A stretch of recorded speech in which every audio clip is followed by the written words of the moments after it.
Selamat siang, salam sejahtera bagi kita semua dan buat teman-teman dan para medis atau pihak dari klinik, perusahaan, atau adik-adik mahasiswa yang telah bergabung di acara webinar kita di hari ini.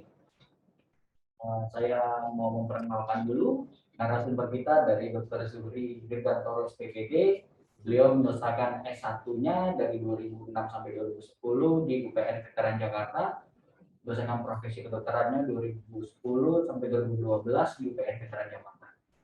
Beliau menyelesaikan pendidikan spesialis penyakit dalamnya 2014 sampai 2018 di Universitas 11 Maret Surakarta.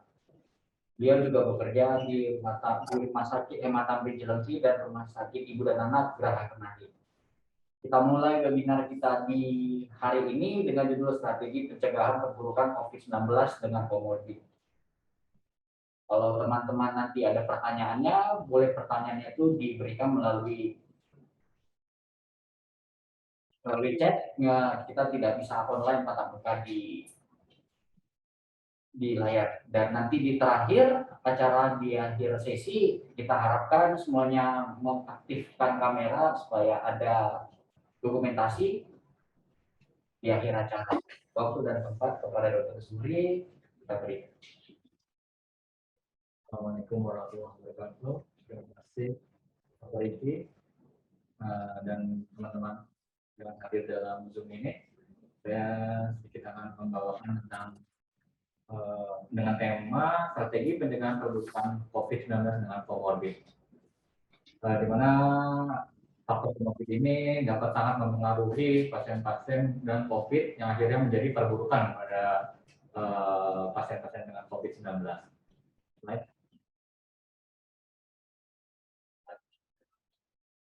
Dimana kita memperkenalkan dulu dimana coronavirus adalah golongan virus RNA, yaitu dia sekarang coronavirus ini mempunyai beberapa varian, yaitu alpha, beta, gamma, kappa, lambda, theta.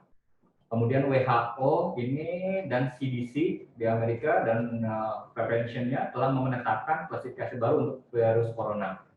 Pada tanggal 31 Mei 2021 dibuat dengan niat supaya masyarakat mudah mengingat sejumlah label tersebut. Yang pertama yaitu variant of concern (VOC). Varian ini terbukti lebih menular atau menyebabkan penyakit yang lebih parah seperti varian alpha, beta, gamma, delta. Kemudian yang kedua FOI, variant of interest. Varian ini menyebabkan klaster kecil infeksi di Amerika Serikat dan sejumlah negara lain, atau setidaknya mendorong lonjakan kasus pada negara-negara lain seperti Epsilon di Amerika Serikat, Zeta, Eta, Theta, Iota, Kappa, Lambda di Peru. Slide. Mutasi dan varian SARS-CoV-2 pengaruh pada pemeriksaan mikrobiologi dan kemanjuran vaksin. Di mana mutasi adalah perubahan materi genetik dalam porsi kecil merupakan fenomena alamiah dalam siklus hidup suatu organisme, baik mikroorganisme seperti virus, bakteri, dan lain-lain. Produk hasil mutasi disebut mutan. Varian virus ini ditetapkan apabila mutasi mengakibatkan perubahan asam amino sehingga terdapat perubahan sifat jika dibandingkan virus asalnya. Mengapa virus ini bermutasi? Mekanisme alamiah virus yang tidak memiliki sistem profidik dan upaya adaptasi virus terhadap perubahan lingkungannya seiring proses reproduksi terus terjadi.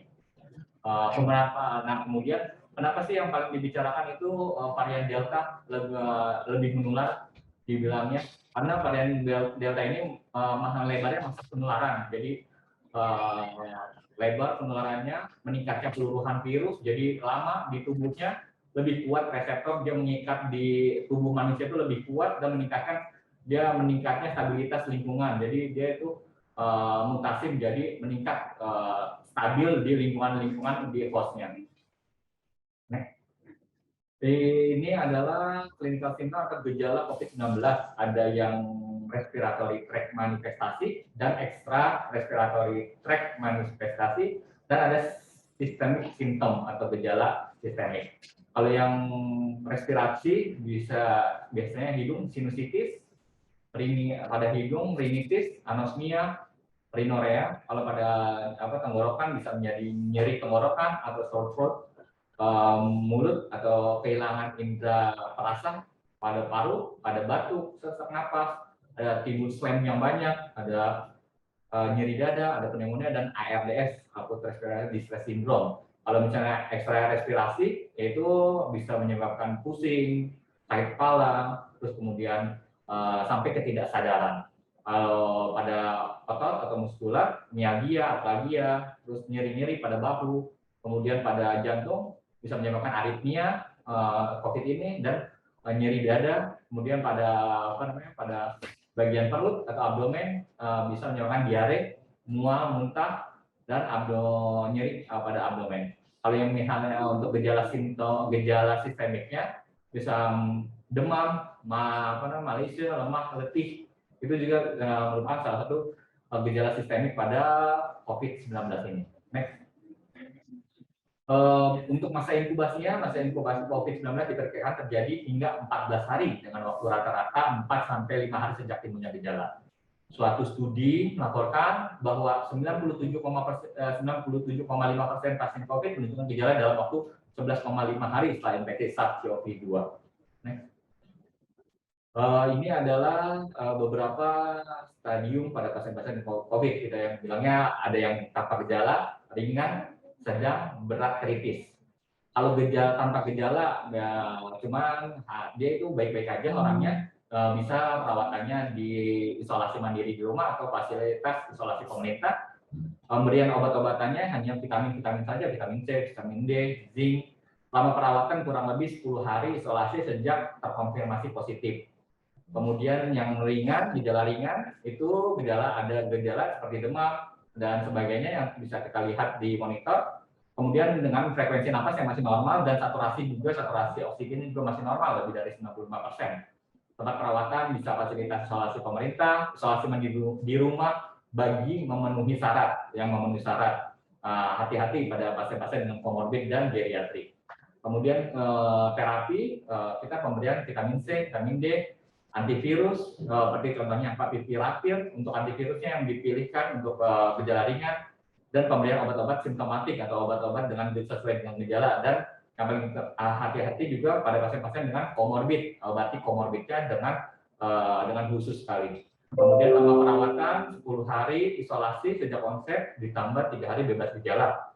Kemudian yang sedang gejala itu untuk ini yaitu gejala sedang itu di mana ada nafasnya pendek, kemudian ada sesak napas tanpa distres pernapasan, dan frekuensi napas rata-rata 12-30 kali per menit. Cepat napasnya dan saturasi kurang dari 95%. Tempat perawatan di rumah sakit lapangan darurat COVID-19, rumah sakit non rujukan atau rumah sakit rujukan. Terapi bisa diberikan vitamin C, vitamin D, antivirus, favipiravir atau remdesivir, dan profilaksis low molecular weight heparin atau unfractional heparin, pemberian oksigen, pemberian simptomatik, dan obat komorbid. Nah, ini untuk obat-obatan antibiotik itu harus dilihat oleh dokter penanggung jawab atau DBJP sesuai dengan klinis dari pasien atau memerlukan antibiotik atau tidak yang sekarang dikeluarkan revisi protokol tata laksana COVID-19. Selama perawatan tetap 10 hari sejak isolasi onset dan 3 hari bebas gejala. Kemudian berat kritis di mana ada kondisi yang tadi ditambahkan ada juga kalau misalnya kritis, ARDS, sampai gagal napas atau sepsis, ada komplikasi infeksi, shock sepsis, multi MODS atau multi organ failure. Itu kita di HCU atau ICU kita tempat perawatannya. Obat-obatannya sama atau ditambahkan juga dexamethasone untuk mengurangi badai sitokinnya, anti interleukin 6, terapi suportif dan simptomatik, dan obati komorbid. Kalau memang memerlukan oksigen bertekanan tinggi seperti high flow nasal HNFC atau ventilator itu bisa digunakan. Kemudian lama perawatan sesuai dengan dokter penanggung jawab menyatakan sembuh atau PCR negatif dan perbaikan klinis. Kemudian juga harus dievaluasi juga tanda-tanda vital. Kalau untuk derajat sedang itu kita periksa evaluasi darah periksa lengkap, CRP, fungsi hati, fungsi ginjal, hemostasis, dan dedimer LDH. Next. Kemudian dari COVID ini kita sudah tahu mengenal bahwa pemeriksaannya ada 3 yang paling tersering. rapid test antibody, rapid test antigen, swab PCR. Itu rapid test antibody biasanya diambil dari darah. Untuk melihatnya kita makan waktu 5-10 menit.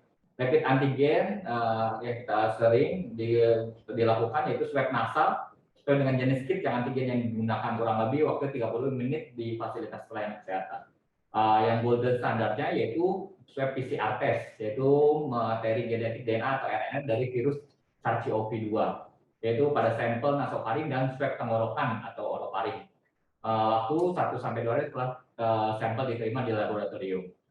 Apa sih waktu yang tepat untuk dilakukan tes swab ini? PCR dilakukan 8 hari setelah terpapar atau 3-5 hari setelah muncul gejala. Tes antigen 5 hari setelah terpapar atau 1-5 hari setelah muncul gejala.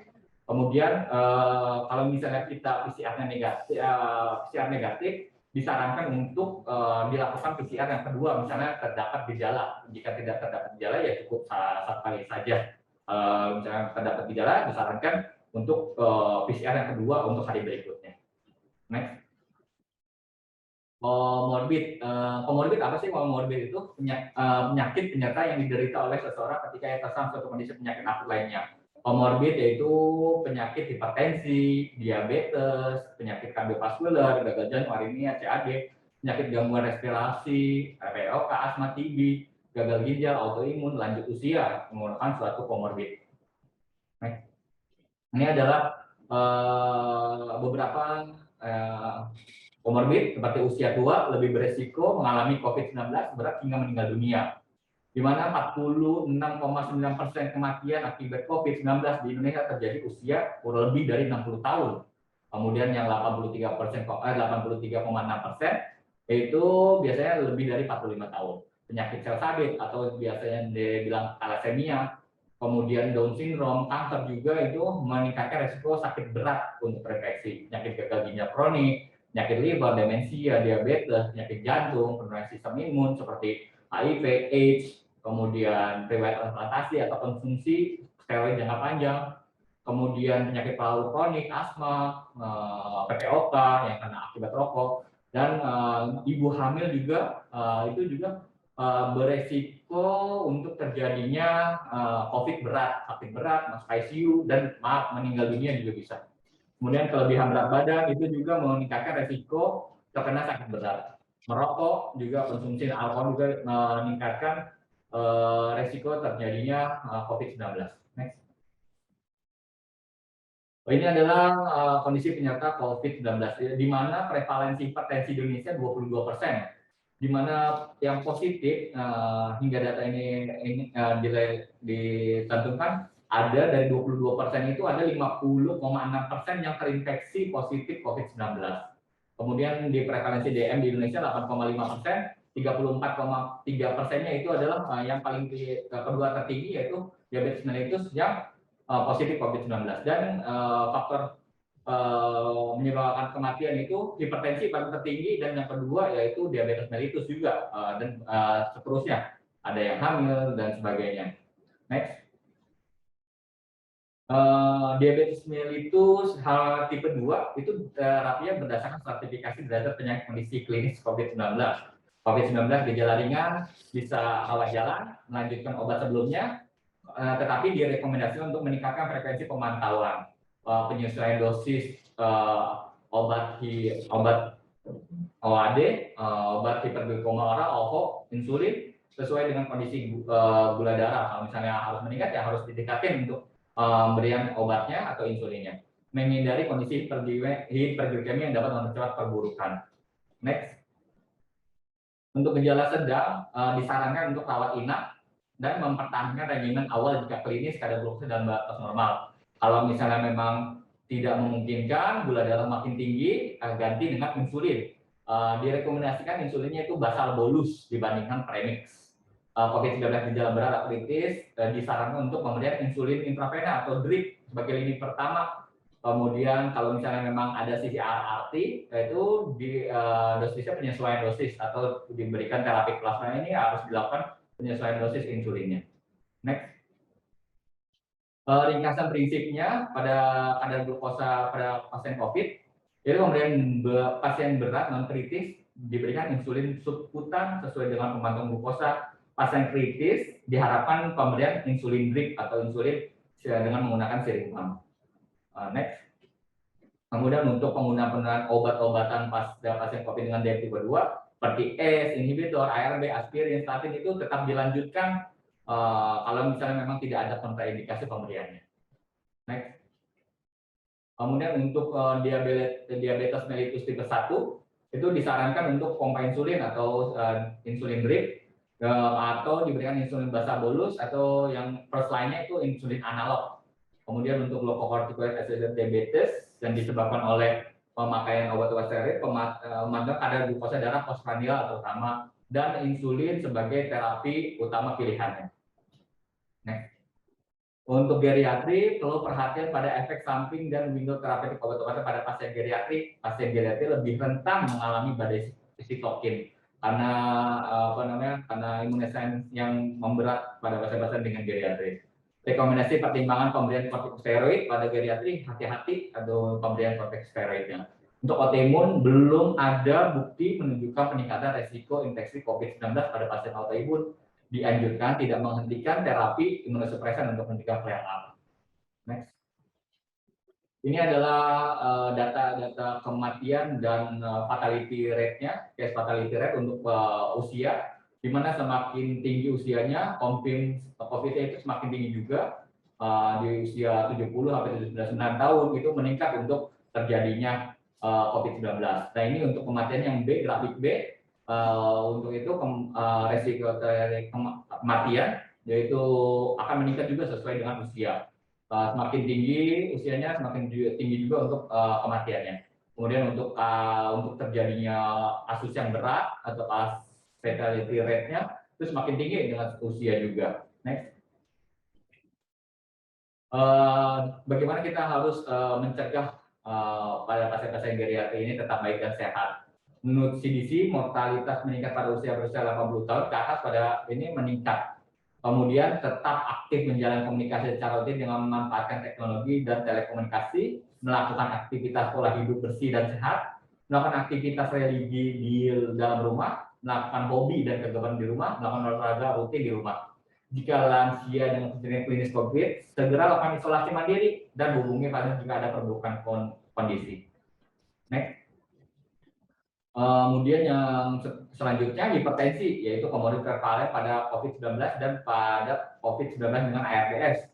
Patogenisnya sangat terkait reseptor angiotensin converting enzim 2, di mana S dan ARB, S inhibitor dan ARB awalnya dipertanyakan penggunaan dalam COVID, tetapi S inhibitor ditemukan bisa bersifat protektif terhadap kerusakan paru, mencegah progresi perburukan dari inflamasi sistemik di paru, jantung, ginjal.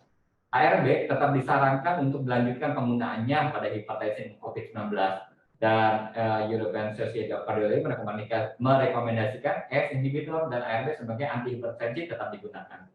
Next. Pasien hipertensi isolasi mandiri, lanjutkan tata laksana obat-obatan. Obat-obatnya diminum sesuai dengan dosis yang diberikan, tidak perlu mengubah obat atau stop S inhibitor, lanjutkan monitoring tekanan di rumah, bila memungkinkan tidak diperlukan evaluasi klinik rutin pada COVID-19. Gunakan konsultasi via telepon atau video bila diperlukan. Kemudian pasien hipertensi rawat inap COVID-19, kecuali hipotensi atau gagal ginjal akut. Kemudian lanjutkan tata laksana obat-obatan dan monitor aritmia kalau misalnya memang ada hipertensi dengan penyakit jantung. Cek kadar kalium secara rutin, tata laksana obat antihipertensi para jarang diperlukan untuk pasien menggunakan ventilator. Next. Nah, yang selanjutnya adalah autoimun. Pasien dengan autoimun dengan aktivitas penyakit tinggi beresiko tinggi untuk dysregulasi imun. Terapi pemberian imunosupresan berperan dalam peningkatan resiko infeksi, tapi belum terbukti sepenuhnya pada pasien dengan mendapat kortikosteroid. Anjuran untuk tidak menghentikan pengobatan pada pasien-pasien dengan autoimun karena memicu flare up kondisi autoimunnya. Perilaku hidup baik dan sehat, istirahat cukup, konsumsi makanan dan baik, olahraga pola. Untuk gangguan ginjal kronik, rekomendasi terapi tetap dilanjutkan. Kemudian untuk pelayanan hemodialisis pada pasien-pasien dengan COVID-19 itu kalau seharusnya memiliki fasilitas isolasi COVID-19 dilakukan di ruang isolasi ICU, ruang isolasi RSB dan menggunakan dialiser single use. pasien dengan dialisis peritoneal sebaiknya meminimalisasi kunjungan ke unit CAPD kecuali terdapat tanda-tanda peritonitis atau infeksi. Next. Gangguan gastrointestinal, pasien dengan COVID-19 dengan gangguan GI memiliki resiko peningkatan SGO-SGPT. Prevalensi gejala GI atau diare pada COVID-19 bervariasi dari 2 sampai 10%. Kemudian pada pasien dengan gangguan GI dapat dipertiga struk anal atau rektal. Rekomendasi untuk memisahkan toilet pada pasien-pasien isolasi mandiri.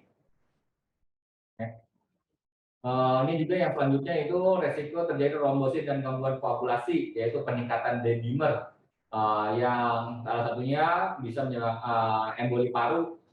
Akhirnya ditemukan pada pasien-pasien 30% pasien COVID-19. Kemudian juga terjadinya resiko MODS pada pasien COVID-19. Otopsi pada pasien COVID-19 yang meninggal dan histopatologi menemukan emboli paru, trombosis luar, dan mikrotrombus pada kapiler arteriolus. 71 pasien COVID-19 meninggal memenuhi kriteria DIC berdasarkan International Society of Thrombosis dan Hemostasis atau ISPH. Kemudian untuk tata laksananya itu rekomendasi pemberiannya antikoagulan profilaksis COVID-19 derajat sedang sampai berat jika tidak terdapat kontraindikasi absolut dan relatif. Rekomendasinya pemberian low molecular weight heparin atau enoxaparin, dosis pemberian 1 kali 0,4 cc subkutan secara subkutan atau unfractional heparin, dosis 2 kali 1000 unit subkutan. Next. Untuk kapan sih kita harus memberikan profilaksis COVID-19 kritis? Itu kriteria inklusinya pasien terkonfirmasi COVID-19 dengan atau suspek probable yang membutuhkan ICU atau setelah perawatan ICU trombositnya lebih dari 25.000. Kalau eksklusinya jika trombosit kurang dari 25.000 tidak disarankan atau terdapat perdarahan aktif atau juga pasien-pasien bedah saraf juga kalau bisa jangan diberikan. Nah, ini adalah rekomendasi dosis antikoagulan pasien kritis, yaitu standarnya yang normalnya enoxaparin. Ini adalah kalau misalnya fungsi ginjalnya lebih dari CCR 30 ml per menit diberikan enoxaparin bisa sampai 2 kali 40 mg subkutan atau unfractional heparin 3 kali 7.500 unit subkutan. Dan enoxaparin kalau misalnya ada obesitas berat badan lebih dari 120, kemudian enoxaparin bisa sampai 2 kali 0,5 mg per kilogram berat badan subkutan maksimal 2 kali 100 mg. Kemudian kalau misalnya berat badan kurang dari 60 bisa diberikan enoxaparin 2 kali 30 mg subkutan atau unfractional heparin 3 kali 7.500. Kalau misalnya untuk ada gangguan ginjal di mana creatinine clearance-nya kurang dari 30 per menit, itu disarankan untuk penggunaan unfractional heparin. Next. Kemudian ini kalau ada dicurigai memang ada tromboli vena, emboli paru atau DVT, pemberian low molecular weight heparin 2 kali 1 mg per kilogram berat badan subkutan atau yang tadi enoxaparin per kilogram berat badan atau heparin loading dose 80 unit per kilogram badan diikuti heparin drip 18 unit per kilogram berat badan. Kemudian dititrasi sesuai nilai APTT-nya dinilai juga. Next. Penyakit PPOK atau penyakit paru obstruktif kronik. Peningkatan risiko COVID terutama PFP1 kurang dari 50%. Disarankan pasien PPOK untuk meminimalisasi kontrol tatap muka. Disarankan untuk tetap menggunakan inhalasi atau obat oral yang sudah digunakan atau inhaler kortikosteroid, LABA. Pasien dengan inhaler kortikosteroid dosis tinggi disarankan untuk pertimbangan penurunan dosis ke dosis standar. Next. TB juga tuberkulosis juga merupakan salah satu komorbid. Obat tetap digunakan pasien TB dengan COVID, baik rawat jalan maupun pasien derajat sedang berat yang dirawat kecuali terdapat kontraindikasi atau efek samping. Sebagai pencegahan, pasien TB perlu tetap dipantau kepatuhan pengobatannya dengan mengurangi kunjungan ke pasienkes dalam masa pandemi. Ini adalah rekomendasi waktu kontrol dan pemberian pengobatan pasien TB. Next. Untuk pencegahan pasien komorbid sampai infeksi 19, pasien dengan penyakit penyerta tetap melanjutkan pengobatan rutin sesuai dengan yang diberikan. meningkatkan imunitas dengan olahraga teratur, nutrisi yang cukup, istirahat yang cukup. Kemudian menjaga kebersihan lingkungan dengan disinfeksi, kelola stres dengan baik, dan perilaku hidup bersih dan sehat. Dan yang paling utama juga vaksinasi. Next. Tujuan vaksinasi COVID-19 yang telah kita sama-sama tahu yaitu menurunkan kesakitan dan kematian akibat COVID-19 dan mencapai kekebalan kelompok herd immunity untuk mencegah dan melindungi kesehatan masyarakat. Yang ketiga, untuk melindungi dan memperkuat sistem kesehatan secara menyeluruh. Yang keempat, menjaga produktivitas dan meminimalkan dampak sosial dan ekonomi. Di mana yang kita lihat gambar merah itu yang pertama yang atas, jika pasien yang putih tidak orang sehat, dan yang merah itu orang yang terinfeksi COVID-19. Bisa kalau misalnya ada 3 orang bisa mempengaruhi hingga banyak orang menjadi COVID-19. Kalau misalnya yang bawah, jika yang kuning itu sudah tervaksinasi, diharapkan yang terinfeksi hanya orangnya itu tidak menginfeksi orang yang lainnya. Next. Macam-macam vaksin COVID-19 itu dari Keputusan Menteri Kesehatan Republik Indonesia itu penentuan jenis vaksin untuk pelaksanaan vaksinasi corona itu ada CoronaVac, Sinovac, COVID-19, PT Bio Farma, AstraZeneca, Pfizer dan Biotech, Sinopharm, Novavax, Moderna itu telah disetujui dapat untuk vaksinasi di Indonesia. Next. Ada beberapa platform vaksin. Yang pertama inactive vaccine. Jadi hampir semuanya virus tersebut diberikan, tapi yang telah dilemahkan atau yang tidak aktif. Kemudian ada rekombinan proteinnya yang diberikan, ada viral vector vaksinnya, ada RNA vaksinnya atau DNA vaksinnya. Itu tergantung vaksin-vaksin tersebut. Di slide selanjutnya ada tentang vaksinnya. Next. Nah ini jenis-jenis berbagai jenis vaksin COVID-19 yang akan digunakan. Atau Sinovac itu platformnya inaktif, Sinopharm inaktif juga. Kemudian AstraZeneca adenovirus vector. Kemudian Pfizer BioNTech itu adalah messenger RNA, dan Moderna juga mRNA. Ini adalah kelebihannya.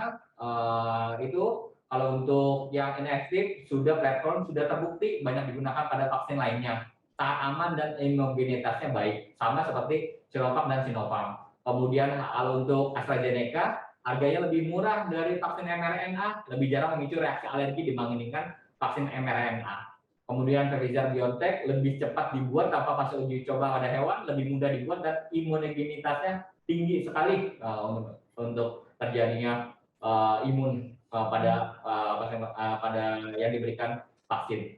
Sama seperti Moderna juga. Novavax lebih protein virus, lebih cepat dibuat tanpa fase uji pada hewan, lebih mudah dibuat, dan imunogenitasnya juga tinggi juga. Kekurangannya dapat kita baca sendiri kekurangannya.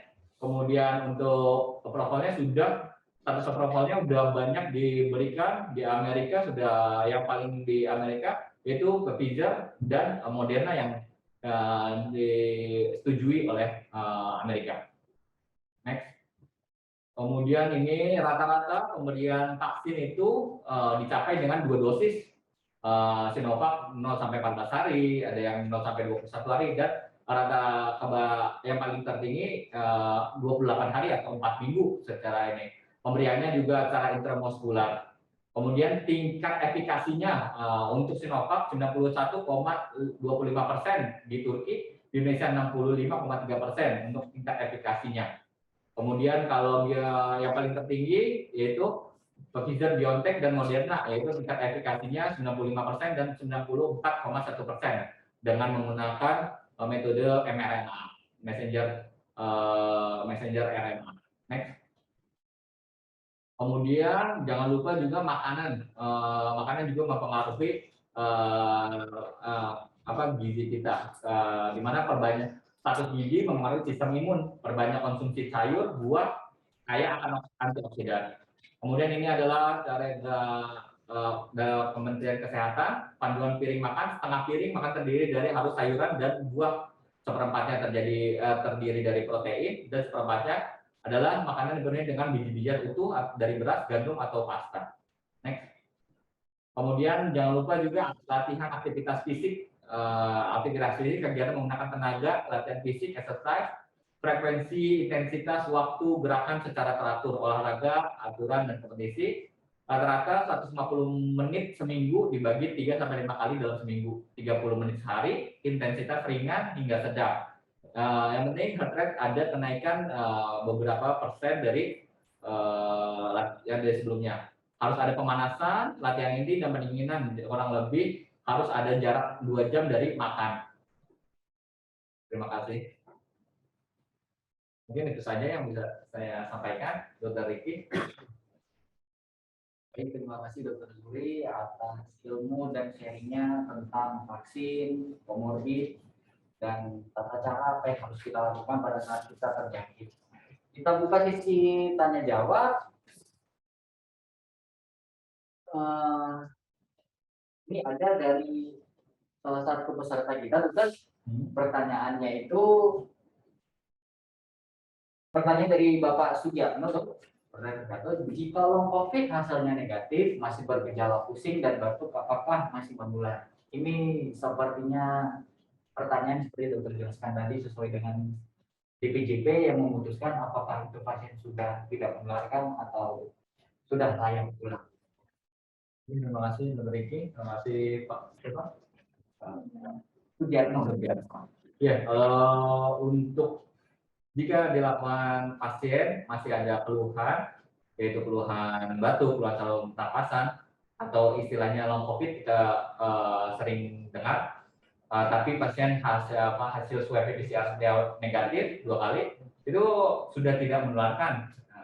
Jadi hanya ada masalah memang masalah gejalanya aja. Memang itu masalah terbesar pada pasien-pasien dengan COVID-19 yang yang gejalanya yang biasa rata-rata gejalanya sedang sampai berat, itu masih ada gejala tersebut, masih capek, masih batuk, masih sesak, gampang mudah lelah kalau misalnya menaiki tangga atau berjalan itu. Jadi tapi pada intinya kalau untuk pasien menularkan sih menurut anjuran, kalau untuk swab PCR-nya sudah negatif ya tidak menularkan, tapi kecuali kalau misalnya pasiennya PCR-nya masih positif, kita masih ada resiko penularan 1-3% dari 100%, hanya kecil sekali kalau untuk terjadinya penularan. Gitu. Baik, Ustaz. Terima kasih buat informasinya.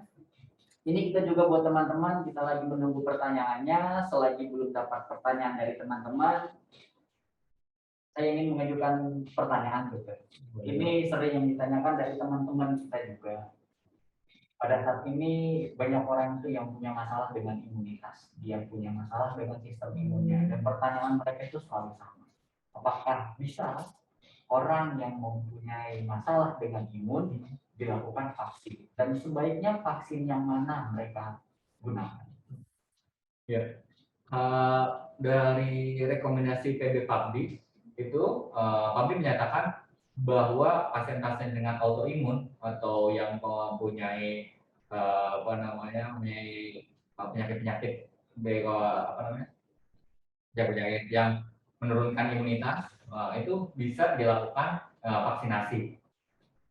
Tetapi harus pasiennya dalam kondisi baik dan dengan penilaian dokter penanggung jawab atau dokter yang sudah kontrol tersebut. Kalau dia menyatakan untuk vaksin baik, tidak ada gejala yang bisa memberatkan, itu boleh divaksin. Tidak ada larangan khusus, kecuali ada kontraindikasi lagi flare up atau lagi demam dan sebagainya, itu tidak disarankan untuk vaksinasi.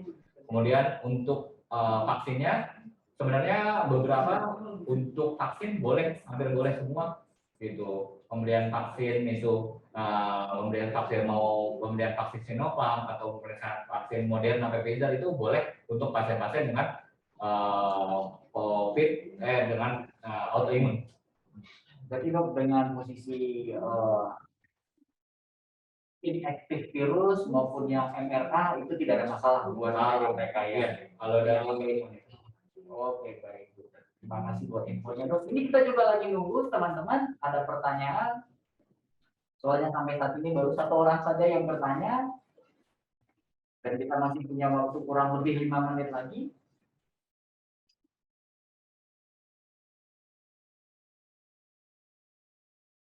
Lagi menunggu pertanyaannya,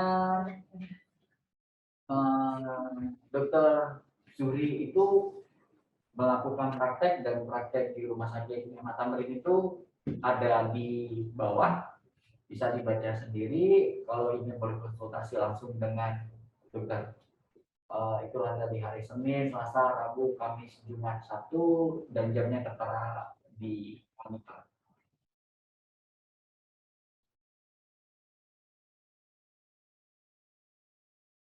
Dok, sepertinya pertanyaan ini belum ada yang belum ada yang baru. Ya. Ada yang ingin dokter sampaikan di luar dari materi yang mau dokter sampaikan? Ya, ada pasien-pasien COVID-19, ya kita harus hati-hati. Pasien-pasien, terutama pasien-pasien dengan comorbid dulu. Itu sangat, dimana kalau misalnya untuk pasien-pasien dengan COVID-19 yang mempunyai gula, di mana infeksi dan stres pada stres metabolik itu dapat meningkatkan kondisi gula darah pasien-pasien pada COVID-19. Yang akhirnya menyebabkan akhirnya susah untuk menjadi perubahan sembuhnya untuk mengurangi, karena dia reaksi terhadap stres metaboliknya sangat tinggi. Ya, diharapkan kita juga harus mengikuti gula darahnya secara berkala. Kalau memang obat-obat tablet yang biasa digunakan pasien-pasien dengan COVID itu tidak bisa, ya harus menggunakan insulin, tapi dengan edukasi pada pasien-pasien COVID-19. Kemudian juga pasien-pasien dengan hipertensi, penggunaan obat-obat dengan S inhibitor seperti captopril, ramipril, yang S inhibitor itu diharapkan tetap diberikan. Tapi kalau misalnya memang ada dia itu memang S inhibitor itu salah satunya bisa memunculkan batuk. Nah, jadi diharapkan pilihannya lebih ke LARB atau angiotensin receptor blocker seperti arisartan, valsartan, dan sebagainya. Oke dokter, ini dari Ibu Desya. Beliau menanyakan, ini dengan masalah gastrointestinal dok. Beliau mau bertanyakan kenapa setelah negatif dari COVID, pencernaan beliau itu masih terganggu, dan untuk komorbid hipertensi berapa lama setelah pemulihan untuk divaksin. Jadi saya menyimpulkannya itu si Ibu Desya, terima kasih pertanyaannya, itu yang dari hipertensinya mempertanyakan setelah dari negatif berapa lama kita layak atau aman untuk melakukan vaksinasi. Kalau untuk, terima kasih untuk pertanyaannya. Yang pertama, yang tadi kalau misalnya untuk gastrointestinal biasanya ada gangguan gitu kan. Memang pada pasien-pasien dengan COVID-19, dengan pasien COVID-19 itu memang sering terjadinya yang tadi yang telah disebut manifestasi ekstra respirasi, yaitu gangguan GI tract, terutama yang paling utama diare, mual, muntah, itu dapat mempengaruhi. Untuk waktunya kita berbeda-beda tiap orang, rata-rata memang masih ada untuk gangguan GI tract seperti mual, muntah gitu, tapi untuk diare rata-rata setelah diberikan untuk obat-obat diare, penyakitnya COVID-nya udah berkurang, itu juga akan berkurang seperti ininya. Jadi jaga pola makan saja, hati-hati gitu untuk makanan-makanan terutama pedas sama asam, itu hati-hati. Kemudian untuk yang kedua, jika sudah punya COVID, dia juga punya hipertensi gitu kan. Kapan yang bagusnya divaksinasi? Kalau misalnya untuk COVID sendiri harus kita diberikan pada 3 bulan setelah negatif, dinyatakan negatif, tetapi dengan syarat tidak ada gejala yang batuk, sesak, demam dengan sehat-sehat saja atau kondisi fit, kita boleh dilakukan vaksinasi setelah 3 bulan negatif. Kemudian yang kedua, untuk hipertensi boleh dilakukan vaksinasi menurut pengurus besar PABDI, PB PABDI, yaitu direkomendasikan itu diberikan boleh dengan tensinya targetnya tensinya di bawah 170 di bawah per 110 diberikan COVID untuk diberikan vaksinasi. Jadi kalau misalnya dikombinasi ya udah 3 bulan terus dengan tensinya target di bawah 170 per 110 boleh diberikan vaksinasi. Baik dokter, berarti secara kesimpulan Yang pasti sebelum kita divaksin itu kita harus tahu dulu nih tubuh kita ini dalam keadaan fit, tidak ada bergejala apapun, dan sebelum kita lakukan vaksin kita harus istirahat dulu. Betul. Baik dokter. Dok, ini ada pertanyaan selanjutnya dok dari dokter Ira Kristati. Nah pertanyaan dari dokter, terima kasih dokter Ira. Pertanyaan ini agak sedikit lebih ilmiah nih dok. Pertanyaannya adalah, anosmia adalah salah satu gejala COVID. Setiap pasien berbeda, hilang dan kembalinya. Jadi sepertinya kalau kita sudah kena nih, nah mungkin untuk bisa normal seperti sebelum terkena COVID itu butuh waktu yang berbeda-beda gitu. Dari beberapa pasien yang kita jumpai juga dok di rumah sakit ini ada yang beda-beda. Ada yang sampai sebulan 2 bulan dia belum bisa mencium nih bau, membedakan antara bau apa dengan bau apa. Nah yang ditanyakan sama dokter Ira adalah bagaimana mekanisme dan penanganannya supaya bisa kembali lagi seperti sedia kala. Jadi seperti terapi apa yang dilakukan terus step by step-nya. Menurut saya dari pertanyaan dokter Ira mungkin seperti itu. Memang kalau yang paling salah satu gejala dari respirasinya, respirasi tract, yaitu anosmia untuk yang di hidung, karena faktor dia COVID ini akhirnya menyerang sel-sel saraf, gitu, atau sel-sel terutama indera penghidup. Kemudian kalau untuk untuk penanganannya memang setiap orang berbeda-beda. Ada yang hanya seminggu gitu, ada yang cuma 1 hari, besoknya kembali gitu. Itu hanya setiap orang berbeda-beda, dan biasanya kita berikan mecobalamin, kita biasanya memberikan vitamin-vitamin saraf untuk meregenerasi sistem sarafnya. Itu mecobalamin yang kalau misalnya pasien yang dirawat, kita berikan mecobalamin 500 mg per 8 jam, atau kalau misalnya ini memang kita tablet saja pemberiannya mecobalamin 3 kali sehari gitu, untuk meregenerasi sel-sel saraf penghidu dari pasien-pasien dengan COVID atau post COVID yang hilang penciuman atau anosmia. Baik dokter, sampai sini sudah ada 4 pertanyaan dok. Nah kita buka sesi pertanyaan ini sampai 5 pertanyaan saja. Ini ada pertanyaan terakhir, kita tunggu dari Maya. Wah, pertanyaannya dokter, ini yang sering terjadi nih. Saya yang sebagai general practitioner di IGD ini sering mendapati dilema seperti ini nih dok. Pertanyaannya, apakah bersin-bersin saja sudah mengarah ke COVID? Nah, ini udah seperti yang terjadi saat ini nih. Rumah sakit mau COVID kan setiap pasien yang datang ke rumah sakit dok. Ya, kita kan punya gold standard untuk pasien-pasien COVID. Kemudian juga ada panduan gejala klinis pada pasien-pasien COVID. Misalnya dia awal dari anamnesa, terus kemudian gejala manifestasi gejala klinis, kemudian juga gold standard pemeriksaannya yang dilakukan. Kemudian kita gejala anamnesa dulu tersebut pasien-pasien gitu. Apakah terutama yang paling utama yang paling sering memang kan kalau misalnya pasien COVID itu ada gejala dan tidak gejala. Misalnya nggak ada gejala tapi PCR, tapi golden standarnya yaitu PCR swab-nya positif atau antigen positif. Kalau antigen positif masih, kalau misalnya tidak ada gejala harus disarankan untuk dilanjutkan PCR. Kemudian kalau misalnya yang kedua, misalnya dengan gejala itu harus pasien-pasien dengan ini harus gejala apa? Demam, batuk, bersin. Yaitu tadi ada respirasi tract atau non respirator atau sistemik. Demam kan sistemik, bersin-bersin itu nggak juga, bisa juga rinitis alergi gitu kan, bisa juga karena bersihnya ada keluhan yang lain apa enggak, dengan bersihan ada faktor resiko yang lain apa tidak gitu kan, itu yang mempengaruhi juga. Jadi menurut saya ya bersin-bersin ada apa dia kontak erat, kemudian juga ada gejala yang lain apa enggak. Ya kalau untuk bukti ya kita kita juga harus berdasarkan klinisnya, berdasarkan bukti nyata, misalnya antigen swab dengan adanya kondisi pasiennya ada gejala klinis respiratory tract maupun non respiratory tract yang ada, ya kita bisa disebutkan di dalam panduan Kemenkesnya bisa antigen positif dan ada gejala klinis, pasien dinyatakan konfirm COVID-19. Tetapi jika pasien swab antigennya positif tanpa ada gejala klinis, kita bisa menyebutkan pasien harus dilanjutkan dengan PCR swab gitu kan. Jadi intinya belum tentu untuk COVID-19, tapi harus dilakukan cara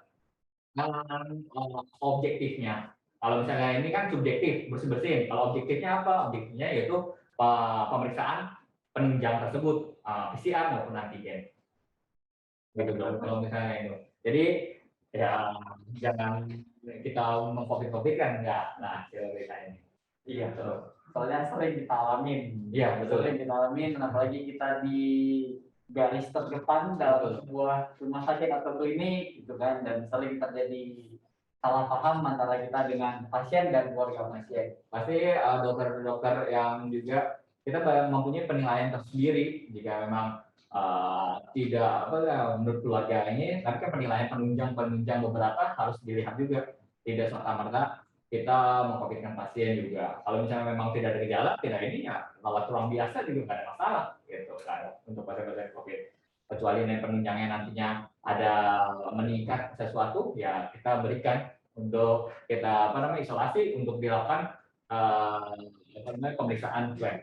Kalau misalnya kan swabnya jika negatif ya kita lakukan rawat biasa. Kalau misalnya swabnya negatif positif ya kita lanjutin isolasi.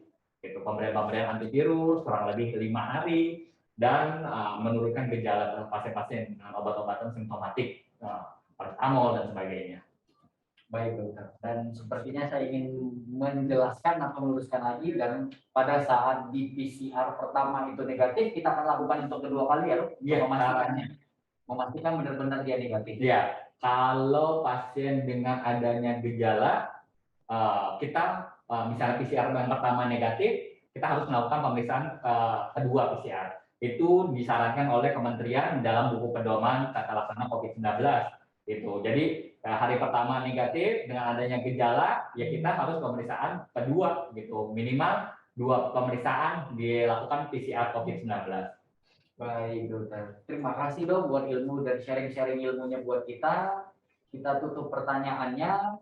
Ini dari Rumah Sakit Hemat Tamrin ingin menampilkan slide paket untuk medical check up eksekutif. Bisa teman-teman lihat sendiri. Di situ ada pemeriksaan oleh dokter medical check up-nya, konsultasi dokter spesialis jantung, EKG, pemeriksaan laboratorium, ronsen torak, pemeriksaan treadmill.